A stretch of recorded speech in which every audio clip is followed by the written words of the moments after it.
Rafi kicked the wooden door open with his heel and squinted against the rising sun, already warm, already demanding.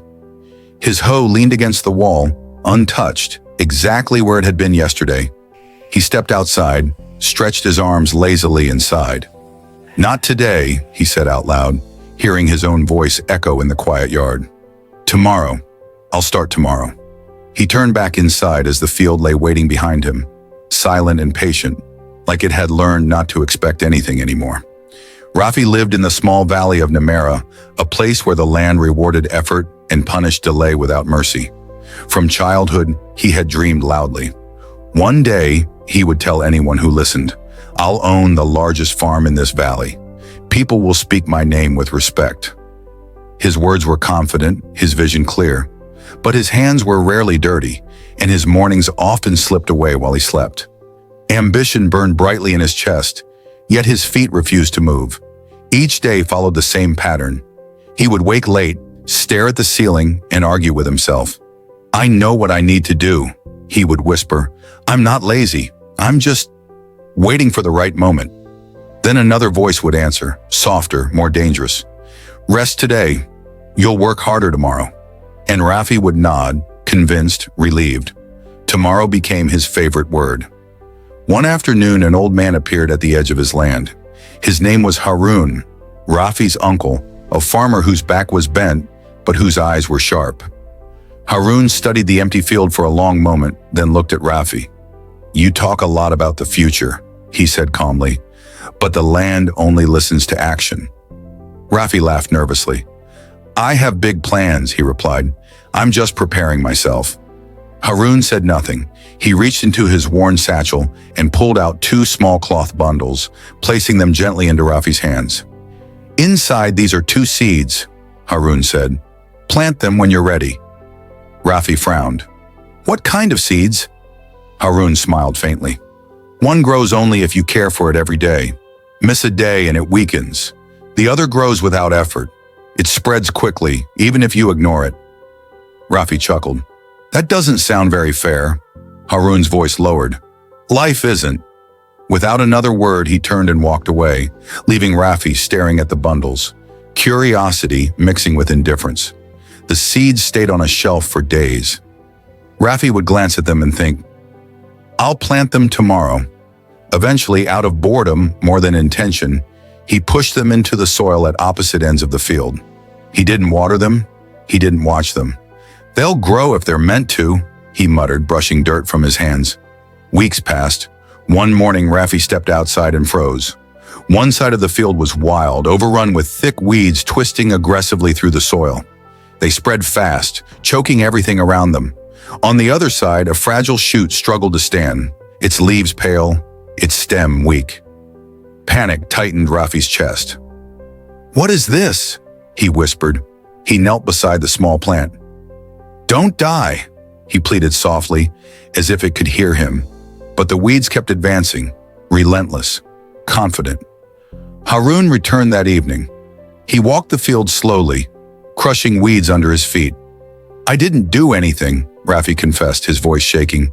I thought it would work itself out." Harun stopped and looked at him. "The seed that grows without effort feeds on neglect," he said. "The one that needs care dies when ignored, just like dreams." Rafi's throat tightened. He looked at the field and saw his own life staring back at him. That night, Rafi didn't sleep. "This is my fault," he told himself again and again. "I waited. I talked. I did nothing." At dawn, he grabbed his tools and walked into the field. The sun burned his skin as he tore weeds from the soil, his hands blistering, his breath heavy. "I won't let you win," he growled through clenched teeth. Every morning after that, he returned. He watered the weak plant. He pulled the weeds. Some days he wanted to quit. "It's too late," the old voice whispered. But a new voice answered, stronger now. "Not today." Slowly, painfully, the land began to change. And so did Rafi. Rafi drove the hoe into the soil again, sweat dripping from his chin, arms trembling with exhaustion. The weeds fought back fiercely, their roots deep and stubborn, as if they had claimed the land long before he ever cared.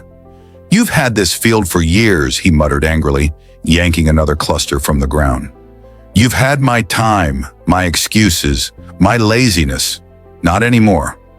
His hands bled, but he kept working, breath ragged, heart pounding. Each weed felt like a memory of every tomorrow he had wasted. Days passed, and the routine didn't get easier. Some mornings, Rafi stood at the edge of the field, staring at the work ahead of him, doubt creeping in like a familiar enemy. "What's the point?" he whispered once, leaning on his tool. "I ruined this land myself.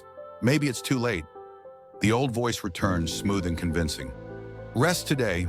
You've done enough. You can continue tomorrow." Rafi closed his eyes tightly and shook his head. "No," he said firmly, surprising himself with the strength in his voice. "Tomorrow is how I got here." He knelt beside the fragile plant, carefully pouring water at its base.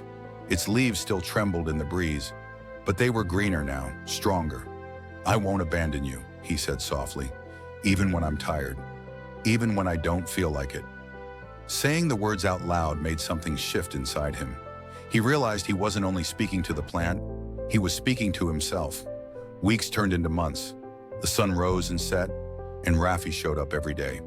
Some days he worked with determination, other days with nothing but stubbornness. His muscles hardened, his posture changed, his mind grew quieter, less cluttered with excuses. When neighbors passed by, they slowed their steps, watching silently. The man who once talked endlessly about dreams now worked without saying a word. One afternoon, Harun returned and stood at the edge of the field, observing. The weeds were fewer now, beaten back inch by inch. The once weak plant stood taller, its roots gripping the soil with confidence. Rafi didn't notice his uncle at first. He was too focused, too present. When he finally looked up, Harun nodded slowly. "You're learning," he said. Rafi wiped his brow and replied honestly, "I learned the hard way." Harun's eyes softened. "The land is a patient teacher," he said, "but it never forgets." As seasons passed, the plant grew into a strong tree, its branches spreading wide, offering shade where there had once been nothing but dust. The weeds still appeared now and then, sneaky and persistent, but Rafi removed them without hesitation. He understood now. Laziness never disappears. It waits. It grows the moment attention fades. One evening, Rafi sat beneath the tree, listening to the wind move through its leaves. He thought of the boy he had been, full of dreams but empty of effort. "I thought ambition was enough," he said quietly to himself. "I thought wanting something meant I deserved it."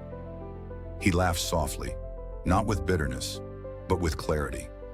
"I was wrong." The village noticed his change. People sought his advice. Younger farmers watched him work and asked questions. Respect followed him naturally, not because he demanded it, but because he earned it. When they asked him how he succeeded, he never spoke about luck or talent. He pointed to the field. "I stopped waiting," he said simply. "That's all." One morning, as Rafi walked his land, he paused and imagined the two seeds again. He realized something then, something Harun had never said out loud. Those seeds were never just seeds. They lived inside him. One whispered comfort, delay, and ease. The other demanded effort, discipline, and patience. Both were alive. Both were growing. And every day, through action or inaction, he chose which one to feed. He knelt, pressed his hand into the soil and smiled. "I choose this," he whispered. "I choose the work." The wind carried his words across the field, through the branches of the tree that stood as proof of what discipline could build.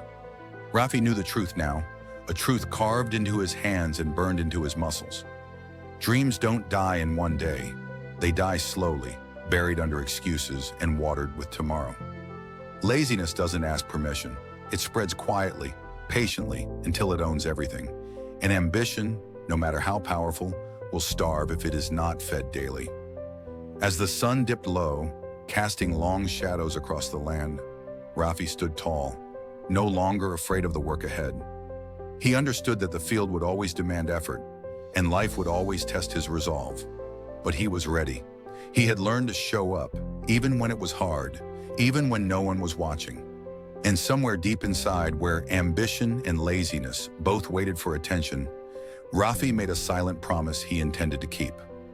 Not tomorrow, not someday, but today.